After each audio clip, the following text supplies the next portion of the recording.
And it came to a point where my intuition was just telling me that we literally fucked everyone over.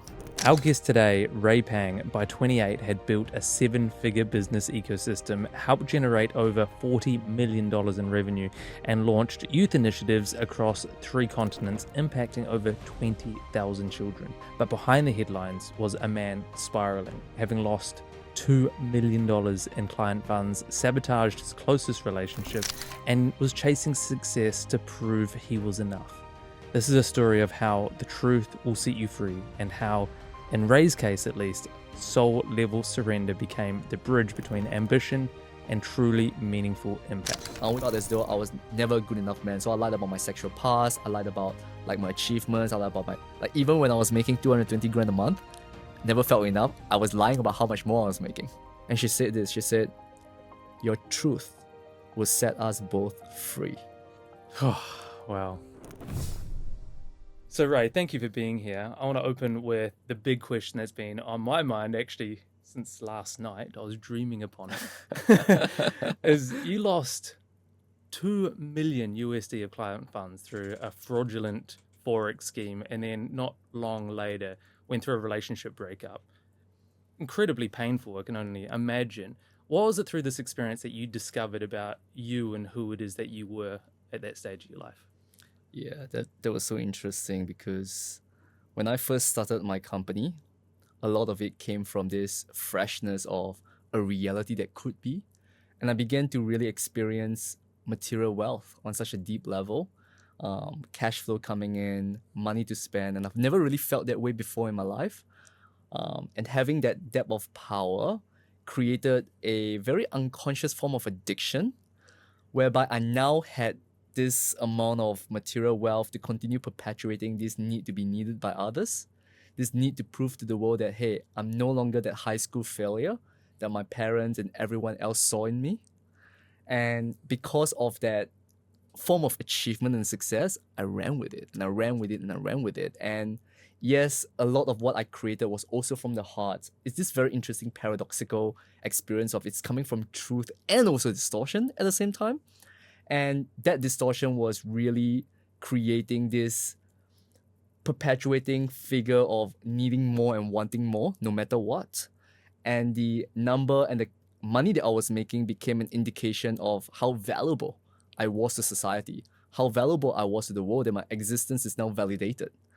And I kept going. 10K months, 100K months, 200K months, cash flow coming in. And exactly that, we came across, so my business partner then, it was so interesting because he was one of my very first mentors. And he decided to go into a business partnership with me because of what he could see in my potential. And I was literally like 5 to 6 months fresh as a freelancer. So having a mentor wanting to go into business partnership with me, fresh into business, felt like an opportunity that I couldn't pass up. And he was in his 40s, and I saw him as back then I didn't know, but in hindsight, I saw him as a pseudo father figure I never had. And it created this unconscious pedestalization of him. And in business partnership and in any relationship, right? When you put someone on a pedestal, which means it's a reflection of you being less than the other person, your unconscious mechanisms of needing to please and needing to prove comes into play. So a lot of his decisions, I was allowing it to play out, inclusive of like we started an OnlyFans agency for a while, and it was also through that reflection. And it was all from a place of, I saw this opportunity, he's a mentor, he knows what he's doing, I'm really good at executing, I'm just gonna bring it to life, right? So I was pretty much involved in 80 to 90% of all operational activities. I was building team, like I was growing the team, I was growing the business, I was growing the back end. And when he brought an opportunity of a investment scheme that seemed so profitable back then, whereby we put in about 100 grand of our own money, and it was generating us about 10% returns every month. So it's like a 10K passive income engine that keeps coming. And we could withdraw anytime we wanted for like 6 to 8 months before everything came crashing down. So in that experience, we didn't see, like we were literally blindsided by greed. We were literally blindsided by this opportunity, and we began referring our own clientele. And I have had clients whom refer their own life savings into it, their retirement savings. They connected their mother, their father. It was a huge thing, and we accumulated around about 2 million USD into the fund itself, and we were also getting kickbacks, right? So the amount of money that we were swimming in was insane, and we just didn't see the end of it. And I remembered I think it was January 2022, we received a report whereby all of a sudden this forex investment scheme began sharing with us, hey, we can no longer withdraw our money because the bots or the algorithm itself has crashed. And it became this whole risk mitigation thing of, oh, how can we communicate it to our clients? And we were still delusional. We were still kind of like hoping for the best. We still got the money, just give it 6 months, 3 months, 4 months. And it just kept going. 3 months, nothing came back. 6 months, nothing came back. And it came to a point where my intuition was just telling me that we literally fucked everyone over. Wow. And when you're in that depth of, there's this truth that is going and ringing, going like, you've got to fucking resolve this, you've got to step off the delusion. It is like I'm meeting this mirror of myself, whereby being this multiple 7-figure entrepreneur who builds this entire engine, connected. And when I build relationships with my clients back then, it's also almost on a very deep soul brotherly level. So my distortions resulted in me, in various capacities, creating a situation where I never wanted to be in myself. It's almost like this form of betrayal, right? Overpromising, betrayal, and it led to this fallout across the entire business partnership, the entire ecosystem. And for me, the worst thing was I felt so alone because my business partner couldn't fully acknowledge the responsibility in the situation. So I had to step in and really looked at everything that I was doing, inclusive of the business partnership, as to what direction I would love to hit in next.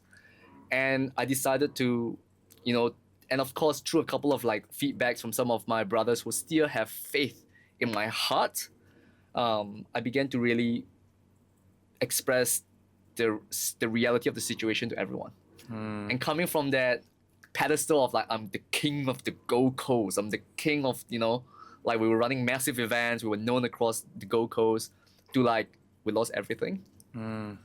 That in and of itself was so humbling and so shattering in various capacities. I remember I was in a relationship back then as well, and I was in the penthouse that I was in. I was literally bawling my eyes out.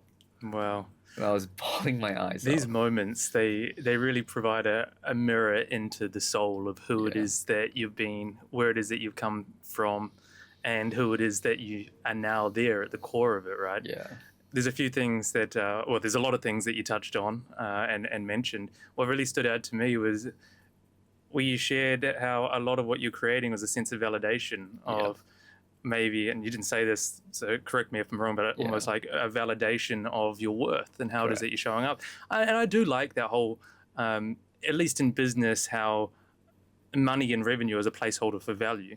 Correct. In a corporate sense, in a financial sense, but I don't think it necessarily or should apply to a personal value sense, a sense of worth. So tell me a bit more about that. Where it is that you come from? Because I know that you're from Singapore. Yeah. We went to Singapore just a couple of months ago. And Did you enjoy it? I really enjoyed it, but I really learned about what an incredible history the country's got. It's quite potent. And where it's come from. And it really gave me appreciation for like the sense of societal and academic and cultural pressures that has been instilled in such a short time into the people that have come from nothing to have created one of the wealthiest nations on earth. What is the impact that's been for you, or the story of where it is that you've come from that led you up to that moment of being a multiple 7-figure entrepreneur?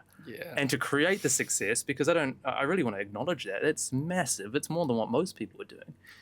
But what's your background that allowed you to get there? It's so interesting because in you reflecting that to me, I began to also receive this understanding that Singapore in and of itself, out of any Asian nation or Southeast Asian nation, is relatively balanced in terms of the integration between the West and the East.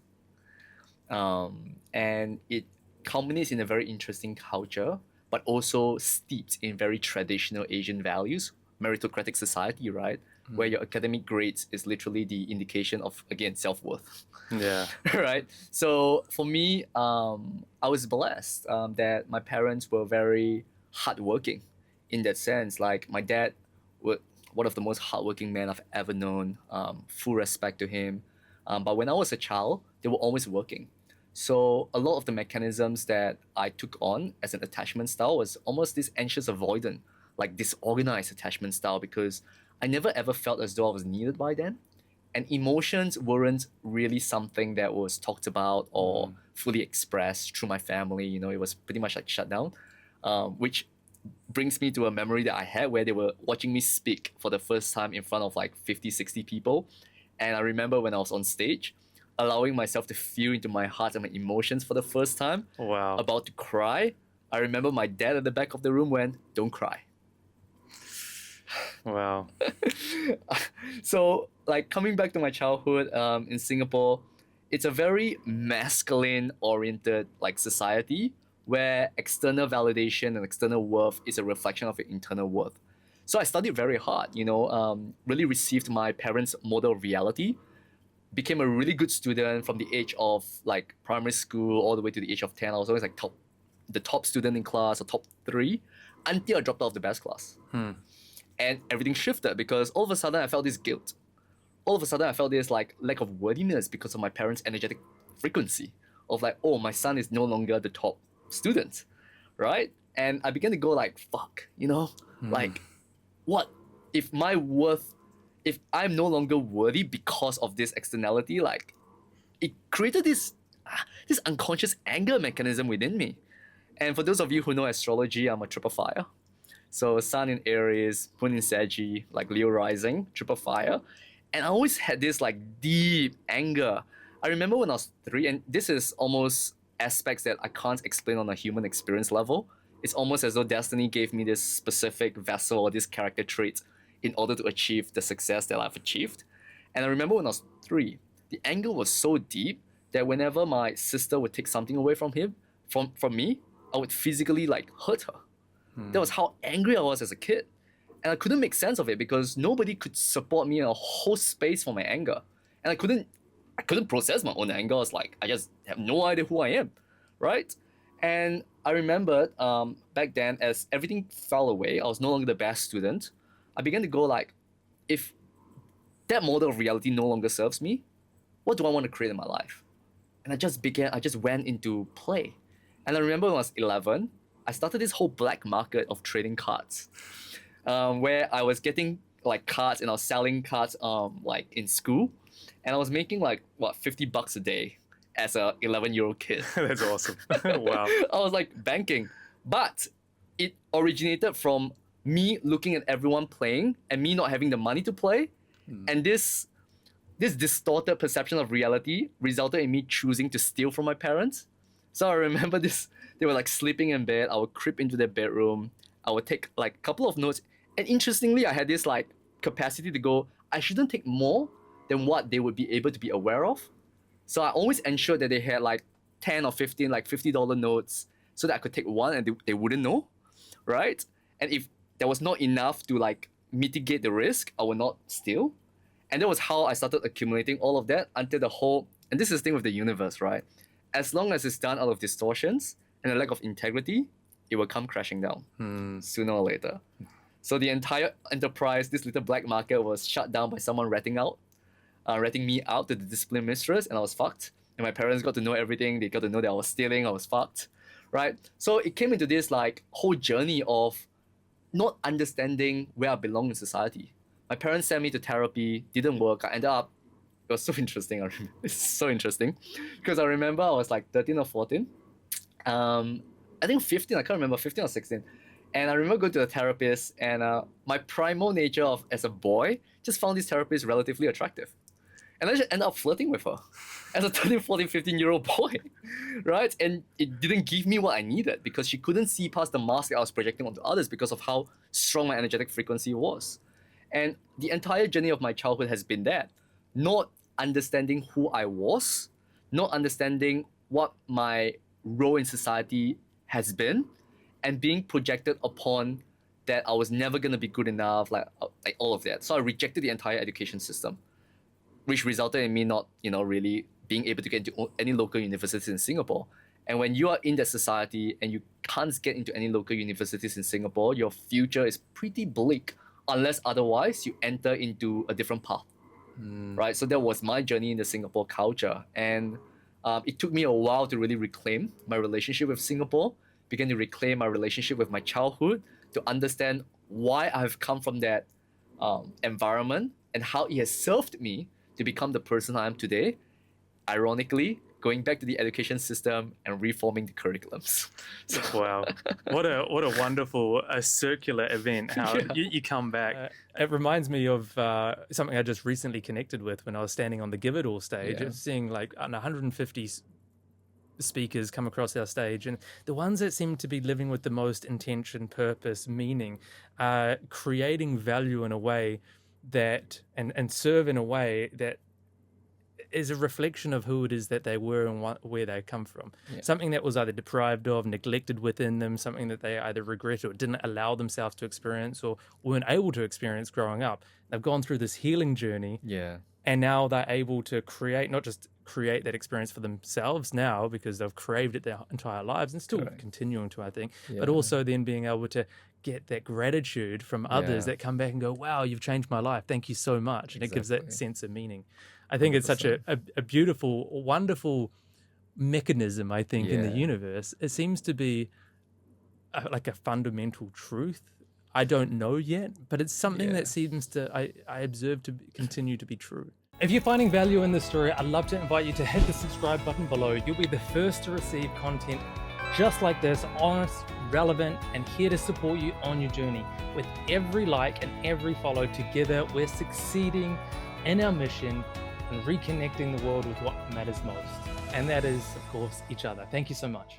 It's very interesting because like a lot of what we experience, and there is a certain depth of truth to the wisdom, the cliche or the wisdom behind pain to purpose, trauma to transformation, wounds to wisdom, you know? Because a lot of why we had to move through the life that we have experienced is the purpose is in order for us to uncover the gift behind the perceived curse that was.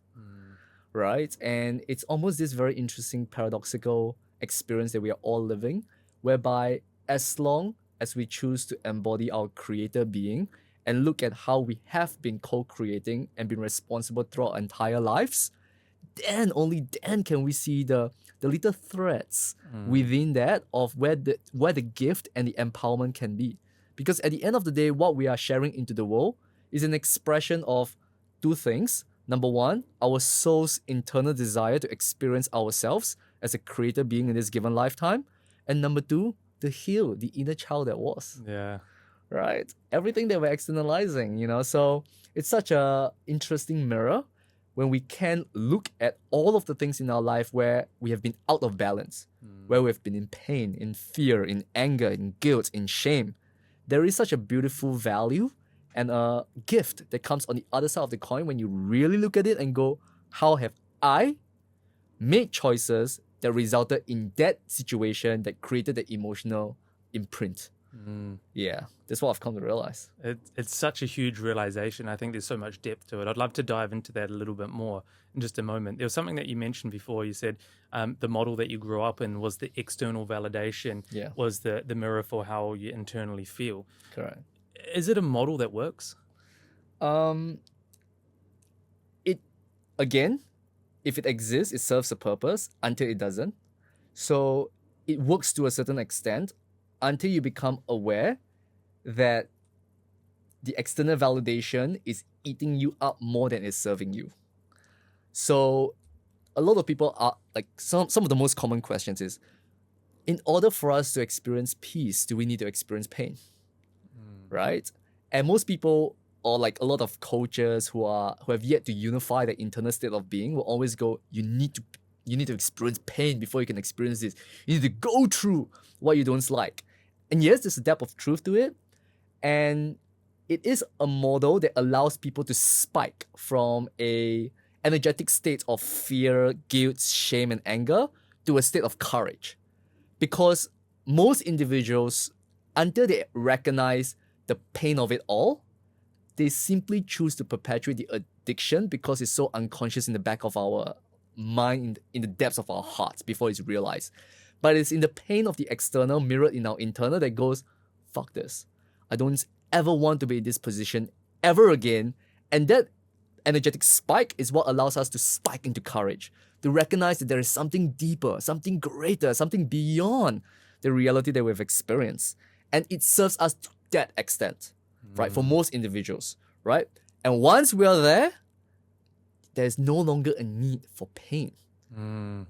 There is a need for balance and the need to integrate the other end of the spectrum, love. I love it, man. Right. There's so much depth to that. Can we bring that into a tangible example for yourself? I know that you've achieved so much. Like your achievements are incredible, and I think it speaks directly to that point. Yeah. So from a societal expectation, maybe a Singaporean and global expectation when it comes to wealth and lavish looking lifestyle and everything, what are some of the highlights and the people that you've worked with that has come from what it is that you just shared? It's like going from the external validation to create the internal validation, because it sounds like it's driven you. What are the major highlights across your career? And you're okay to pat yourself on the back and blow your own horn right now. I want to hear it. Of course. The biggest thing is when I had a full-time job and then I was being made redundant in a foreign country with no income coming in, that depth of courage and that, fuck, I don't ever want to be in that reality ever again, that courage, that anger, serves me towards, I'm going to invest almost like 90 to 95% of my life savings into a business mentorship that I have no idea what's going to happen, but for the first time in my life, I'm choosing to back myself. Nice. And that opens up everything. Hit my first 10K cash month because of that like focus and going like, fuck the entire system I've been with. I'm going to create a system for myself. That really served me. Hit my first 10K month, and then all of a sudden everything opened up and go, I have the power. And the power that comes from my childhood of anger and against the world, us against them, us versus them, serves me then, because that took me to a sales agency, that took me working with some of the biggest names in the industry, to scaling that into a multiple seven-figure business, into really owning my self-worth. And it's so interesting because I had a conversation with my partner the other day, and she was asking me questions around the concept of like, how do individuals really reclaim their sovereignty in the world, and how for her she has always been giving away her own sovereignty in order to like please others, right? Whereas I have given away my sovereignty in order to control others, right? So there's this like weird dynamic, and when I expressed to her, yes, it's challenging for both sides, and my challenge was I had this distorted God complex where I am God, so if you fuck with me, you're fucked, right? So having that mentality serves me to a level until it created chaos. Until I lost everything. So it served me to receive all of the experiential data codes to go, you can create a multiple seven-figure business, until I hit a point where now it's no longer about a multiple seven-figure business. It's now you can create that, and what is now required to sustain and hold beyond that. So pain serves us to a level of going, you have the power to build something incredible. Love serves us in a way whereby you can now hold and go beyond just achievement. You can now connect with your contributions to the world on a deeper level beyond just the external accolades. It's almost this very interesting balance that I've experienced within myself. I love that. It aligns with a thought or an observation I've been noticing in the world that we're graduating from an ambition-driven world and more into a meaning-driven life. And I think it really aligns with that whole perspective of love, of how much more we can achieve rather than the self-neglect, the self-abandonment to hustle, grind for the sake of achievement. Correct. We can go beyond that. Exactly. You've achieved so much, and with respect to all of that, what did it really cost you behind the scenes, internally, with your relationships with yourself, with your own happiness, peace, purpose, whatever it is that came up for you during that? So up to a point where this version of my legacy right now and my ecosystem and my business is the most peaceful and in flow I've ever experienced within my life. up to that point of really reconsolidating myself, like I remember I was back in my parents' apartment after the heights of success, going back to Singapore with my tail tucked between my legs, back in my What parents' was that like? How did that feel?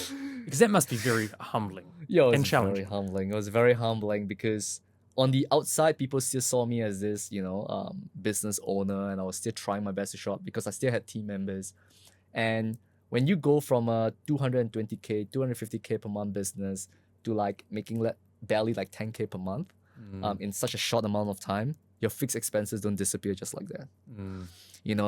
There's time, that requires time to literally like gradually let go of everything.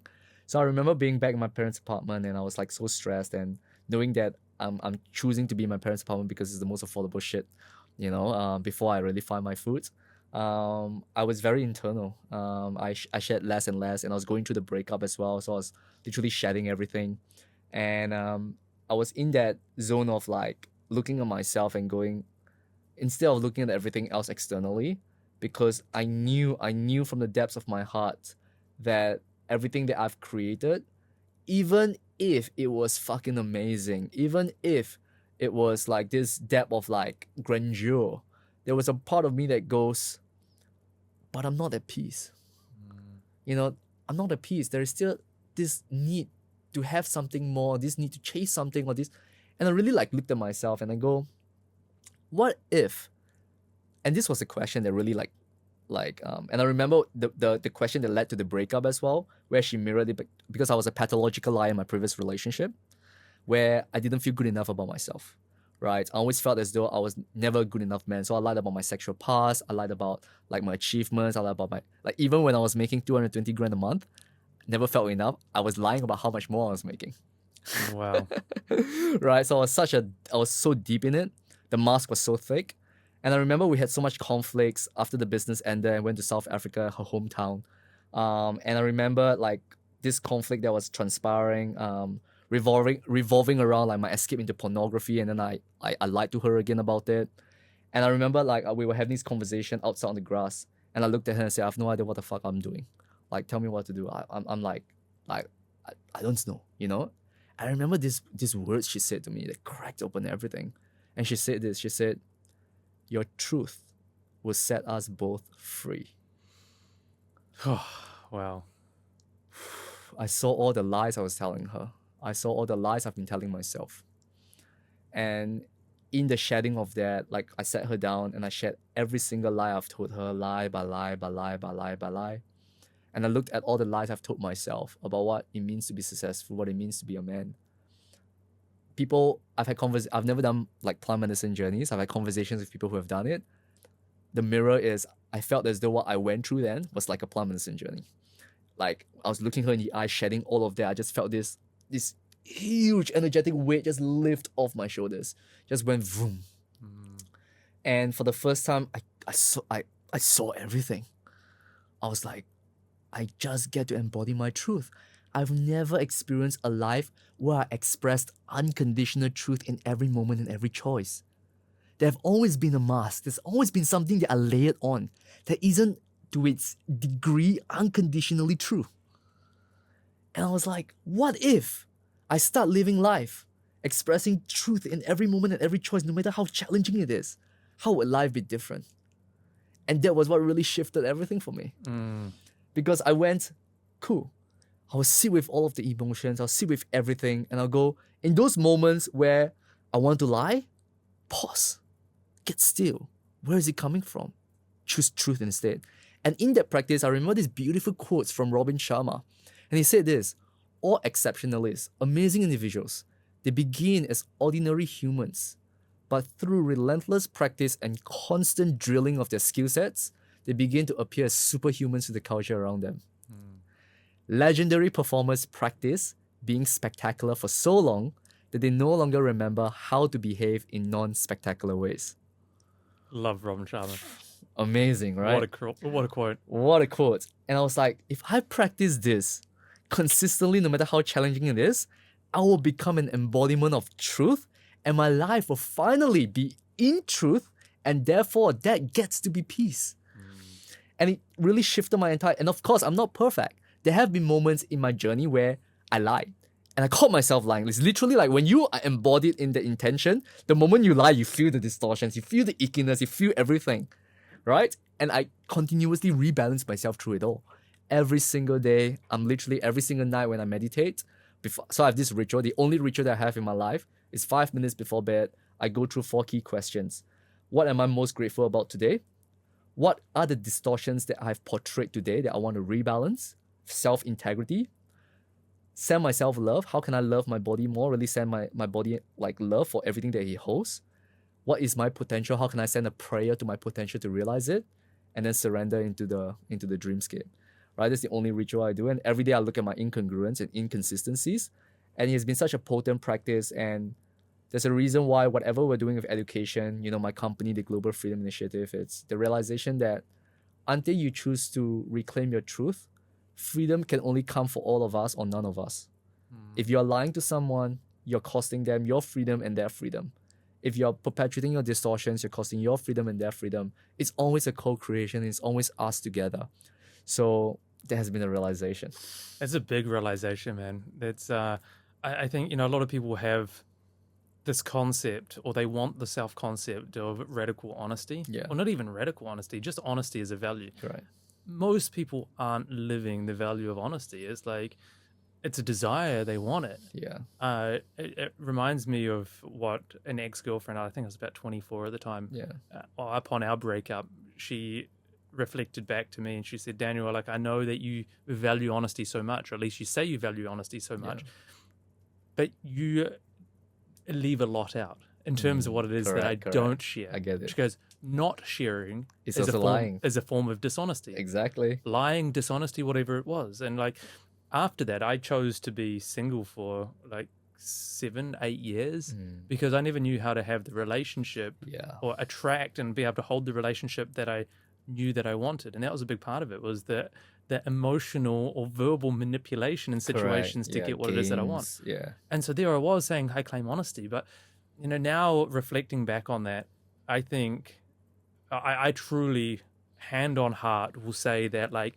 to be able to face our truths, come clean of the lies and all of that, it takes such radical courage. I think it must be the most challenging thing that we can do as humans. Exactly. And like, I think it's really wonderful that in that moment you are able to do it without the plant medicine because, mushrooms, LSD, or whatever people go on and take, it opens up a different part of ourselves. It allows the ego to step aside. Correct. And I think, and I know that's why it's so hard, because our ego, I think it gets a bad rap actually, but it's got such a hard job, to keep us safe from all those things. And I think that's why it's hard to come clean of those lies. Yeah.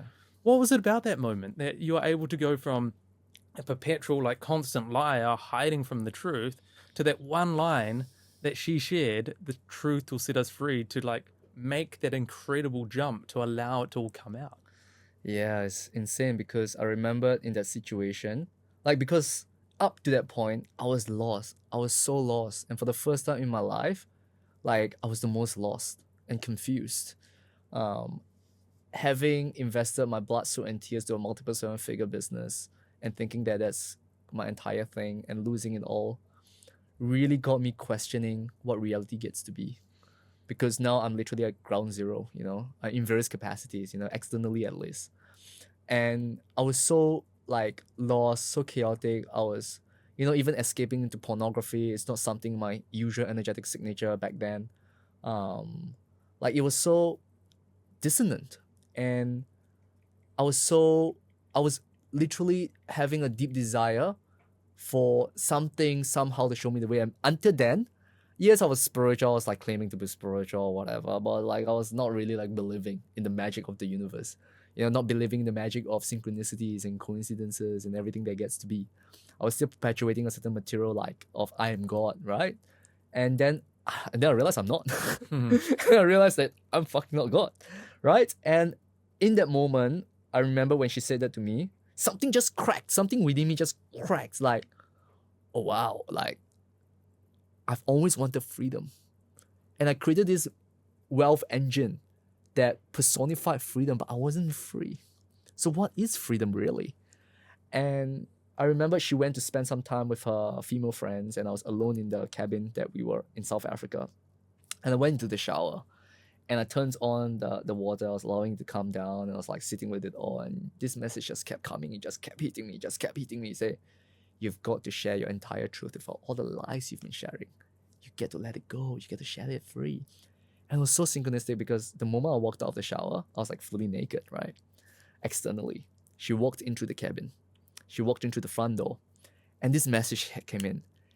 Share with her now. If you don't, you will never find the courage again. And I just surrendered in that moment, just deep surrender. Like walked up to her, still bearing my oar, sat her down in front of the fireplace, and I went, I need to tell you something. And I was so vulnerable, and I looked her in the eyes, and that was the moment that just changed everything. I just went lie by lie by lie by lie, everything. And I saw how it distorted her own reality, her perception of reality, because she thought I was this person, but I'm actually not. And I saw the pain in her as well in that moment of how this person that she loved is not the person, it's not even real, right? And I wasn't even being real. And I remember when that happened, it really shed light on every single element of my decision. Like I saw everything, brother. I saw the distortions, I saw the lies, I saw the chaos, I began to really reclaim a part of myself I've never expressed to the world. And when you express it into reality, it becomes such a potent mirror that it's like when the rubber band is stretched or when your mind is stretched, you can't ever go back, right? It's literally suffering if you choose to go back. So that was what cracked everything. I know then every single time I say a lie, I express a lie, that moment just kept coming in. Like, change, you've got to change. And over the past 2 years, ever since I got out of that at the end of 2023, around about end of 2023, started my new business and everything that's unfolded to date, it has been so beautiful. Such a magical life that I've begun to honor within myself, co-creating with me, co-creating with the universe, co-creating with everyone around me, and coming from a place of deep love, which is a reflection of my own deep self-love for myself. My discernment and my attunement to everything around me began to expand. I began to be able to hold more beyond anything I've experienced before. And that in and of itself became a deep embodied validation and reflection that when I choose self-truth and love, life gets to be so much more at peace. And that was it. I love it. Yeah. I love it. I love what you touch on there about how when you shared your truth, then you're being able to be seen in who it is that you truly are. Correct. I see this all the time with my clients, and I think in the world in general and relationships, how if we're only sharing parts of ourselves, and you got a couple, a relationship that are coming together, they're only showing fragments of themselves. So it's only fragments that are coming together. Correct. Mask meets mask. And then it's so hard. You've got this codependency, enmeshment there, and it's so hard to break free of it and to come away from it. But this is also why when we do go on the personal development journey and start coming back to ourselves, speaking our truths, whether it's from the caretaking or the people pleasing or what it is that's really important to us and our visions and where it is that we want to go, who is it that we want to become, there's always that process of letting people go because they only ever knew the parts that the very small parts that you're letting out. Exactly. It's tough, man. It is really really hard. I think this is why it takes so much courage to go on that journey. 100%. To know that at the end of the day, as long as you're not betraying yourself, you've got you. Yeah. Right? And it's challenging because, and this is the thing, because most individuals don't believe that there is someone out there that will fully accept them for all that they are. You know, It's everything. a big one, massive. It's a huge one, right? On such a deep level, like we have this fear that if we, and this is the thing, you know, like I will share a shame of mine that I've begun to let go, like really, that allowed me to see how putting your heart on the table and going, I love myself deeper than anyone else. Even if my heart is fucked, I'm not fucked. Right? That depth of love. So when I was 21, right, I was in a relationship, a long distance relationship.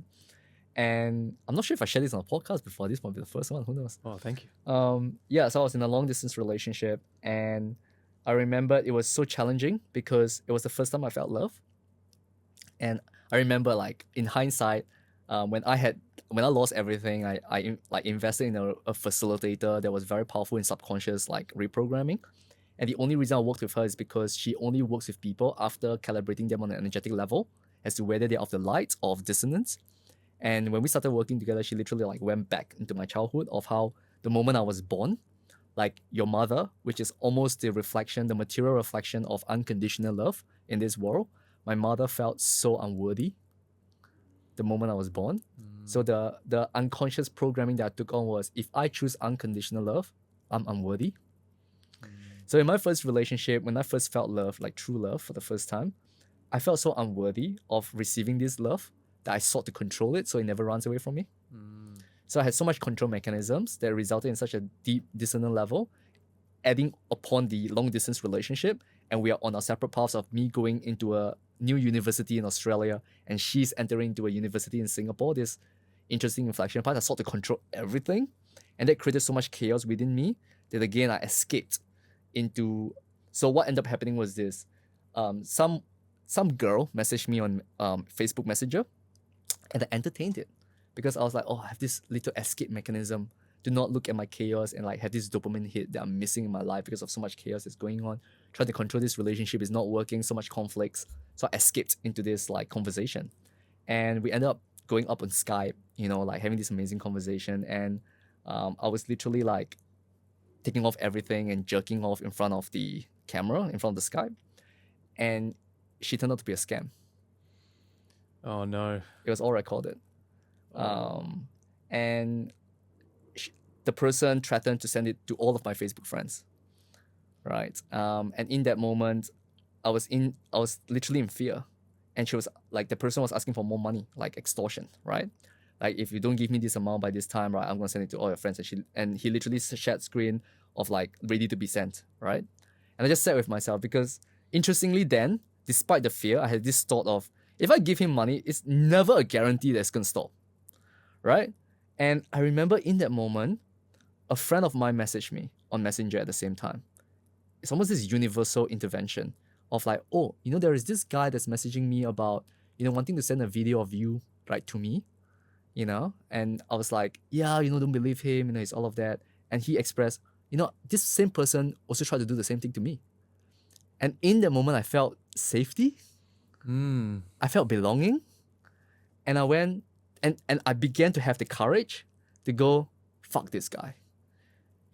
I responded back to him. I said, send it. Just send it. And it never transpired. But who knows? There might be a video of me jerking off when I was 21 on the internet. The internet Wow. goes this way, right? But sharing this to the world allows me to let go of any limitations that I'm holding on to not expand beyond because of reputation. Because imagine you become so famous, people will dig up shit, right? And I needed to look at myself and go, if I put my heart on the table, there will be individuals out there who fucking love who I am, right? In all of my capacities, all of my previous shame, my guilt, because I'm only human. And that even if it gets shared to the world, I'm okay. Because I've got the right people around me. And that starts with sharing your truth in every moment, because now I'm surrounded by, I've got a loving relationship. I've shared this with her. She held me in so much acceptance and non-judgment. I've shared this with like my closest friends, and now I'm sharing on a fucking podcast, right? To go like, hey, whatever aspect that we're moving through out there, as long as you choose truth, the universe will see it, divinity will see it, and your life will always be at peace, because there's nothing that controls you, because you're in commandment of yourself. And every shame, every truth we share releases any unconscious mechanisms that's holding on to our potential, our highest timeline for expansion, and it calls in the right individuals. Because I guarantee whatever issue we are going through, someone else out there is moving through the same thing. No matter how shameful we are feeling, someone else out there is experiencing the same thing. We're not alone. That's such an incredible line of thought. As you were sharing, I was reflecting, thinking, imagine if this was just our societal standard. Yeah. Imagine if celebrities did this. Imagine if this is what politics was built on. If this was the foundations of what society meant in society, that we could just be raw, vulnerable, human again. Yeah. What a difference the world would be. Exactly. Yeah, which brings me to a very interesting story about a relationship and a project that we had with a very well-renowned Buddhist monk, whereby his message is all about peace.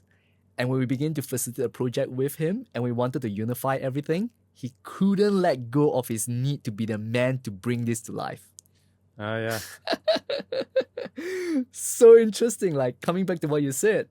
What if society allows this to be? It's so interesting because we're letting go of such a distorted patriarchal thought form that has been perpetuating for most of human society. That the only way, the most potent way, the most ecological way for us to experience this depth and vulnerability is for all men and women to reclaim the divine feminine. For men to drop and recognize the woman within them. For women to stop mimicking men and go back into what it means to be a woman truly. Right? That reclamation, this depth of vulnerability can only come through the reclamation of that. To let go of control, to go into surrender, to go into unification, to go into collaboration, to go into integration, embodiment, which starts with reclaiming all parts of ourselves within our body and not outside of our body. So, yeah. Thank you for sharing that. I just got a massive sense of validation for the journey that I've been on. Just recently, for my birthday, I decided to go and do a plant medicine journey. Yeah. And the message that I got was reconnect or embrace the inner feminine within you. And the words were like, if your inner feminine, if she felt seen, heard, and fully expressed, how would you like be? And I'm like, she and me? Like, what the fuck? I get it was weird. It was uncomfortable. And it's something that I've been sitting with for a while. It was a destruction and then a recalibration of my nervous system. Exactly. It's been profound. And it's also given me a lot of appreciation from where it is that I've come from. So I was thinking, so an overdeveloped masculine energy. I was sitting there going, oh, thank you for calling me male, like masculine. Like I was almost like proud of that. That's not what he said. He said, your feminine is underdeveloped. And so I wanted to be like the pride in being masculine because I don't think I'm overly masculine. I have big biceps and a great beard and, all these amazing things.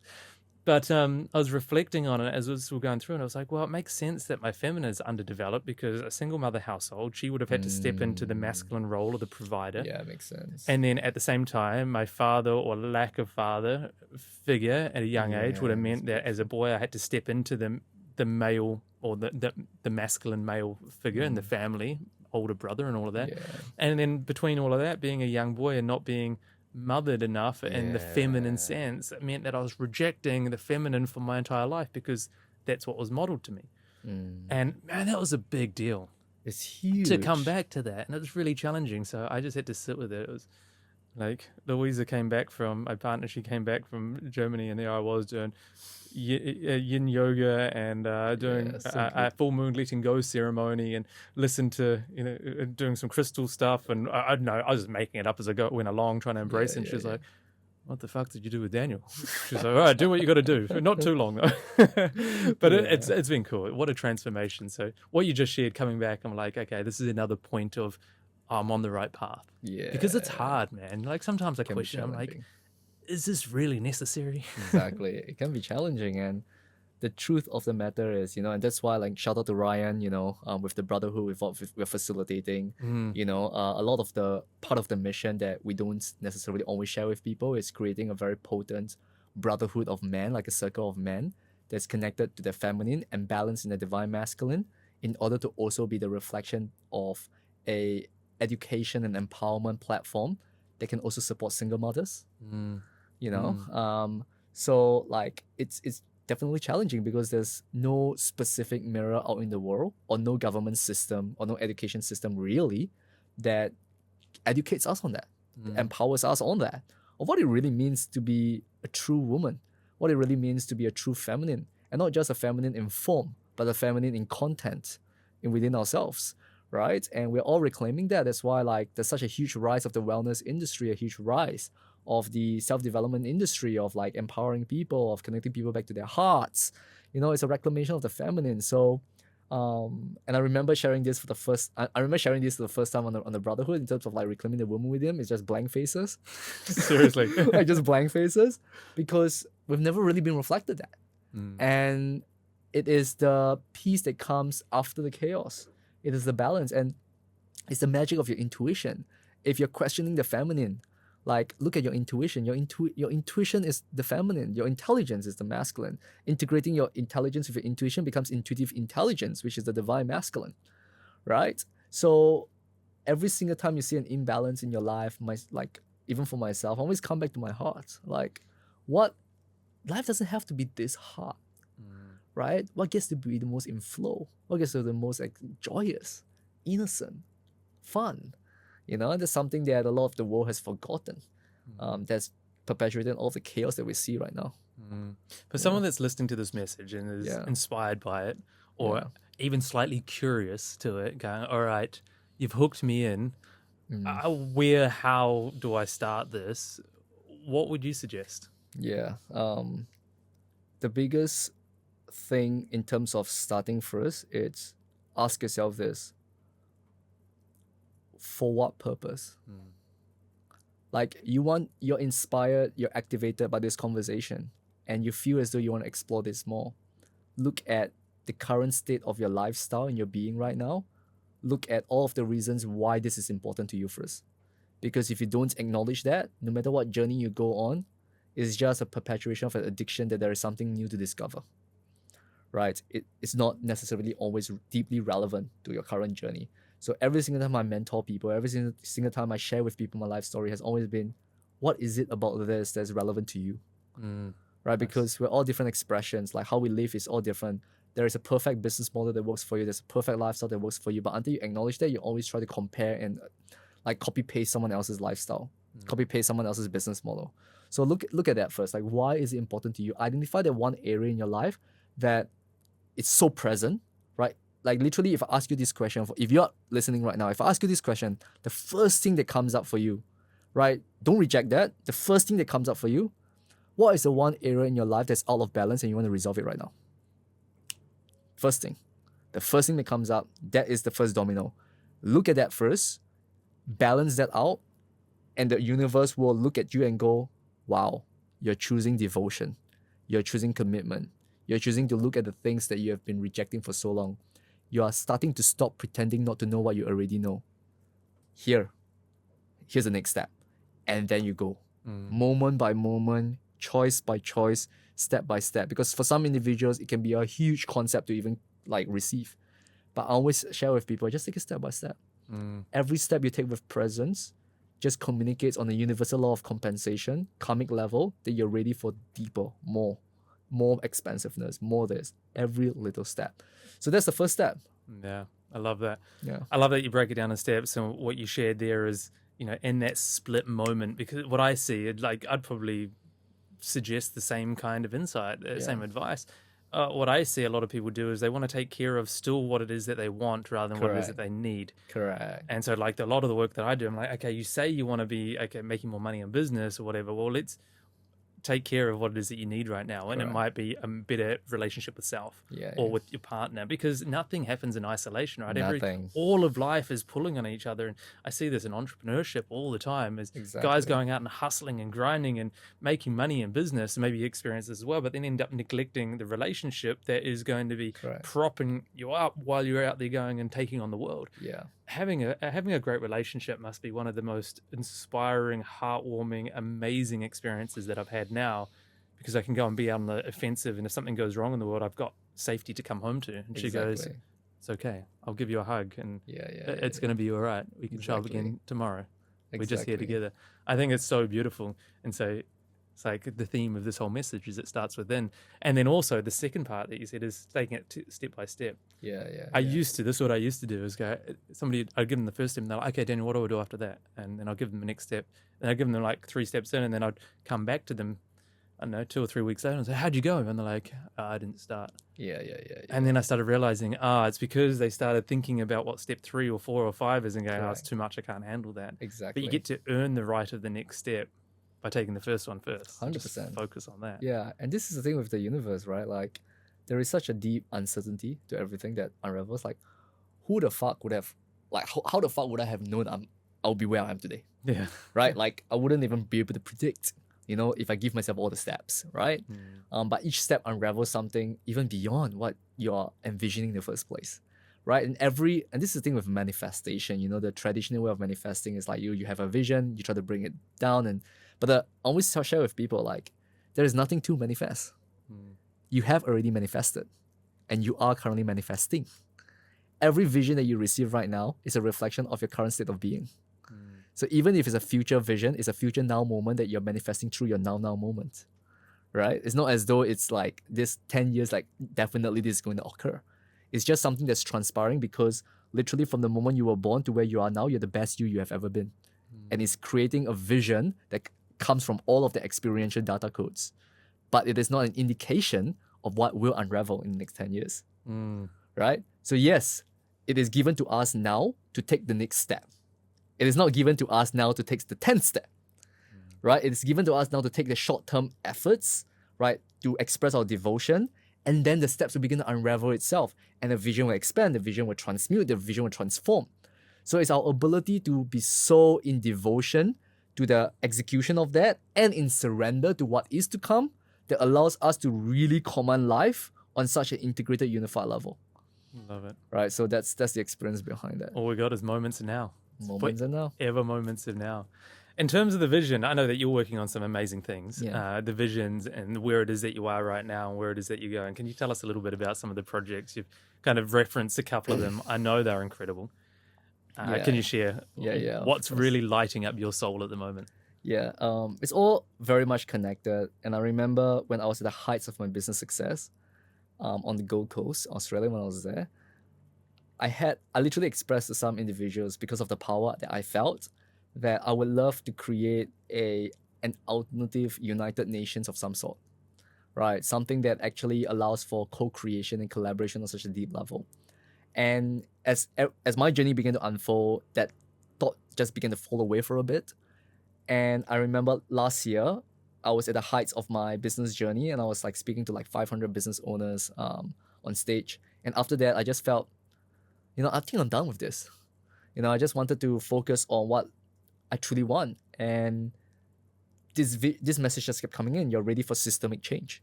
You're ready for systemic change. And I allow myself to surrender to that. And I received that and I go, all right, I'm here for it. I'm going to live. I'm going to die for this. And how? I don't know how.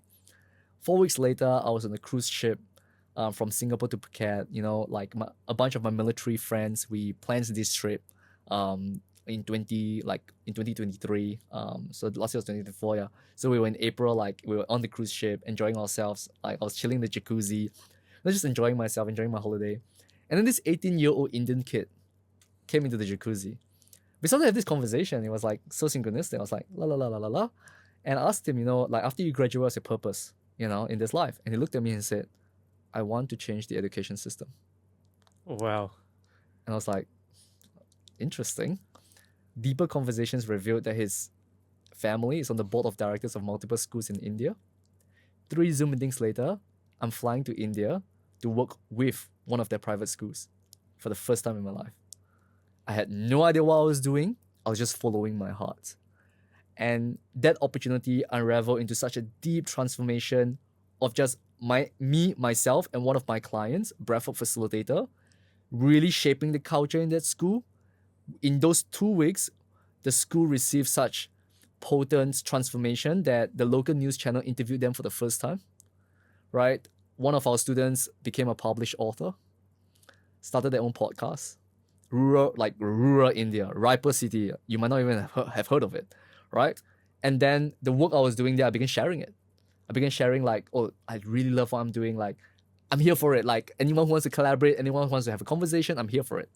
And one of my contacts in the coaching knowledge space in South Africa, she messaged me and said, fuck, I literally have WhatsApp conversations with the Minister of the Western Cape of South Africa, right? Send me something. They're keen to do something in education. Send it over. Next thing I know, I'm on a conversation with, we are provided the opportunity to work with 2 private schools by the Western Cape government. And I was having a conversation with the head of education sector, Wes Grow, on how to bring that to life, right? And then that just unraveled into workshops in Australia, what we're doing with the Philippines and all of that. So to answer your question, what lights myself up the most, it's really working with education institutions to shape the culture, not just on a student body level, but to shape the culture on a student, parent, and teacher level, right? So that it creates a unified education system, like a cohesive trifecta, whereby it becomes a collaborative ecosystem where teachers, parents, and students are validated.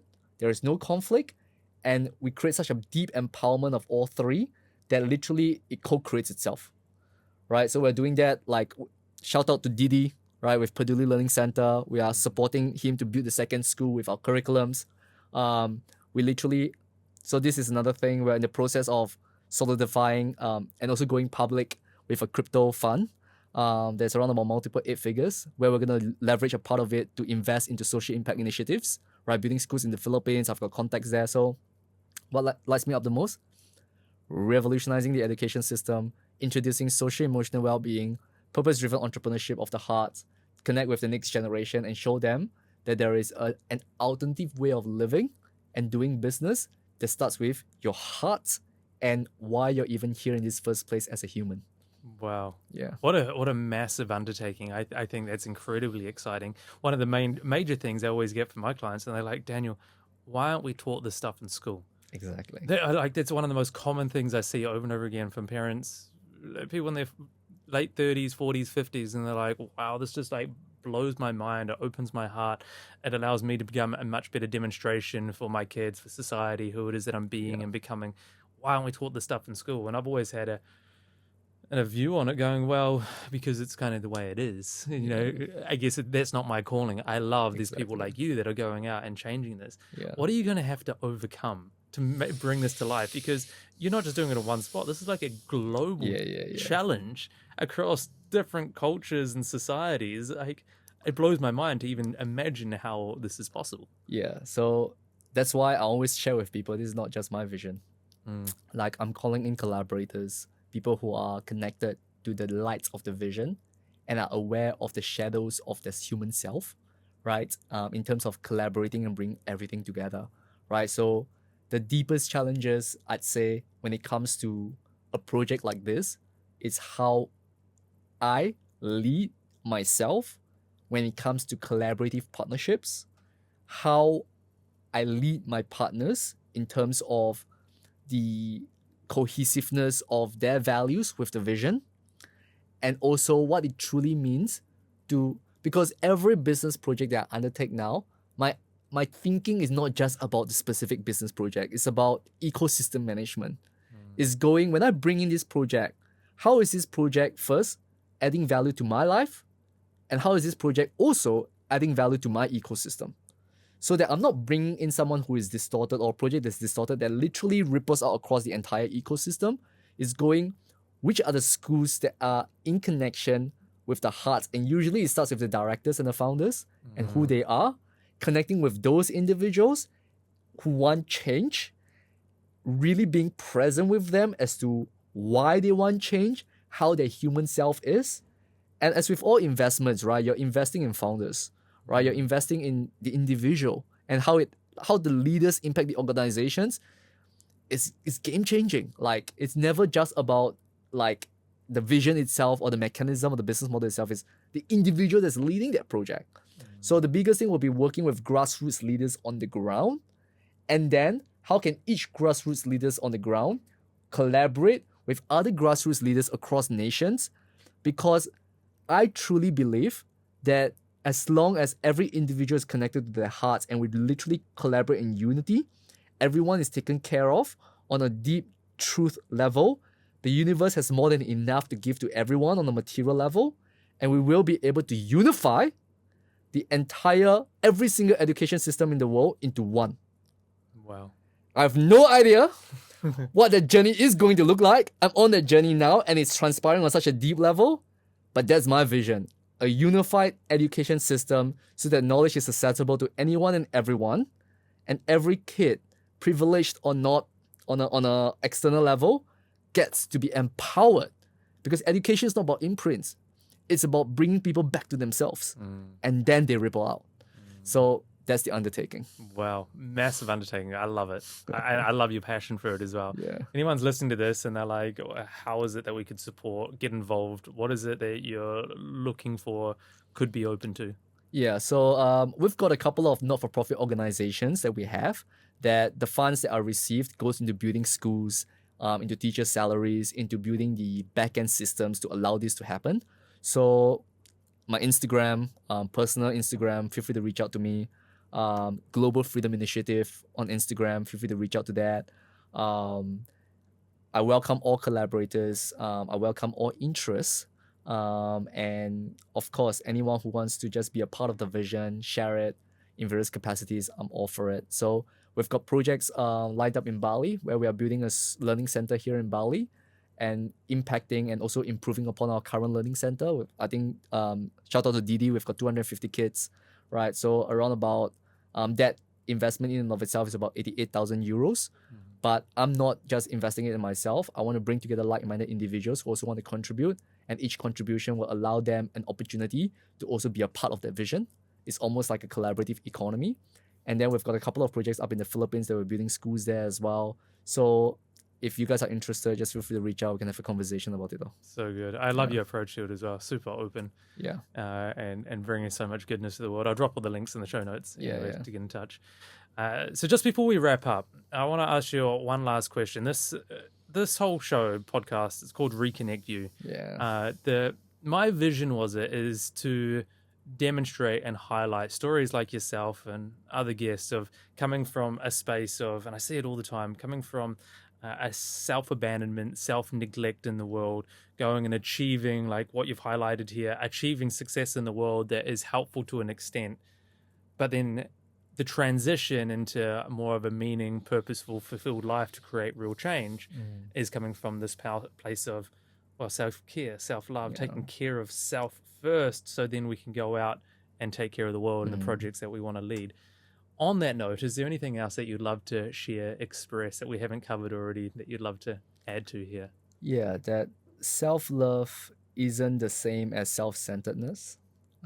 Understand that when you're on this journey of reclaiming parts of yourself, your distorted ego will come up. And I always share this because I always see like two sides of the coin.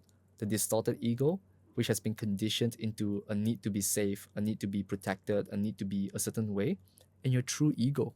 And your true ego is literally a reclamation of you and your purpose as to why you're even born, in this given lifetime, right? And if you're able to be very present with the entire process and recognize that self-love comes from ecology, and ecology is a word that I have adapted from the understanding of ecosystems. Like if we look at the entire world, everything exists for a reason. And if we remove just the human perception of limitations, the earth is solid. Climate change is not about climate change. Climate change is about preserving humanity's survival. The earth has been around for billions of years. It doesn't need your saving. That's a good point. Right? It's going to be around for the next billion years. It's doing its thing. Right? Humans are just trying to save their own skin. Yeah. Right? So when we really understand that there's an ecology to all things, there's really not a need for you to do anything, and the earth will still evolve, the earth will still progress. So why do we even do anything in the first place? It's because we get to. And if we get to and we have the permission, why don't we create a reality that's steeped in deep, deep self-love, right? And see what could happen to the world. So the final thing I will share with people is really allow yourself to go beyond the model of reality that you're subscribing to and start reclaiming the model of reality that you have chosen to be born through in order to realize the reality you get to experience for yourself, right? Allow that to be. And I will share this very beautiful quotes from Rumi, such a beautiful quote from Rumi, and he says this: intellect is merely opinion, but bewilderment, the ability to be curious, is vision. Right? Allow that to be. Amazing. Thank you. We'll wrap it up on that. I think that's such a fantastic insight. Thank you for your depth, your vulnerability, your wisdom. So much appreciation to have you here. Yeah, such a pleasure, brother. Such a pleasure. And guess what? We're all here at the end of the day to give it our all. Give it all, baby. Thank you, brother.